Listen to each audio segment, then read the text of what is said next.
I think the question is this delivery market getting sewn up by two players, which essentially is DoorDash and Uber in the United States. And so you've got to imagine antitrust officials will be looking at this, even if it's not the Grubhub acquisition, which they missed. They want to really double down in delivery because it's a good business for them, and it sort of gives them multiple revenue streams. It makes perfect sense from a business point of view. I don't know if it makes sense from a restaurant point of view, and so you'll wonder if restaurants will object to this, if there has to be other deals with restaurants. But the problem is restaurants are so dissipated and not together. But I can't imagine there won't be some pushback from the industry on any of these deals to split the market essentially between DoorDash and Uber, at least in this country.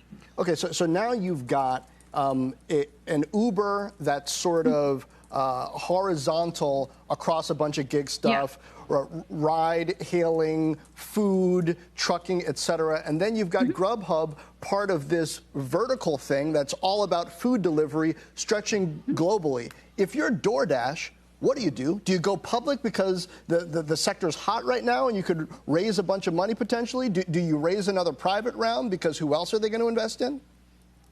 Right. I mean, that'll be interesting because it's a bruising business, and at some point the numbers will be better for restaurants, presumably because there'll be so much competition. But the question, this is ultimately going to be a winner takes all situation. I think, I think that's the problem, or maybe two players. And so if you're DoorDash, maybe you sell, or you do go public and raise money. All of them are plagued by issues around employee benefits, employee health, employee safety, that's been pointed out through the coronavirus crisis. So that's another thing they have to deal with, and whether these people are employees. And so it's a really complicated thing, but scale does matter in this business. And so they can argue that they need to be this big in order to compete properly. But they're definitely going to get pushback from the restaurants themselves unless they cut them in on better deals, all of them.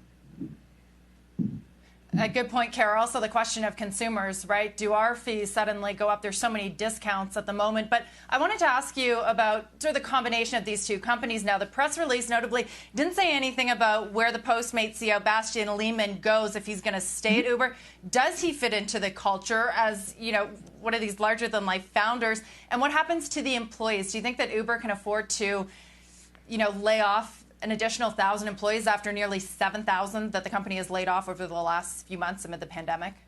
Well, if they're laying off, now's the time to do it, right? There's cover right now in this economic crisis. I always think the founders end up leaving. It's, everyone talks about that, whether they can be part of the company, and there's always this sort of, yes, they're going to be here for a while, and they always end up leaving. And so I don't know. I think the main Uber delivery guy is going to stay ahead of delivery, right?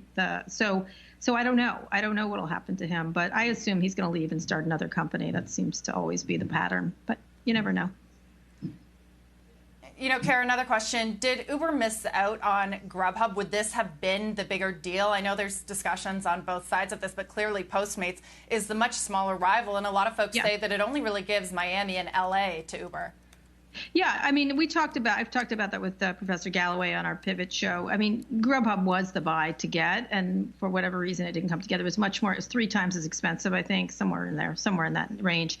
Obviously, it would have been a bigger purchase, but at the same time, it would have been a bigger problem from an antitrust point of view. Again, a scrutiny from the government or state governments, whoever's going to scrutinize this.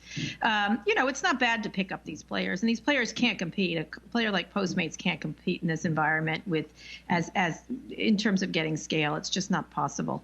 And so they had to get bought, like a lot of these. It's sort of like movie theaters, the same thing. There's certain industries that really do have to consolidate, and the issue is how they consolidate and how many competitors there are.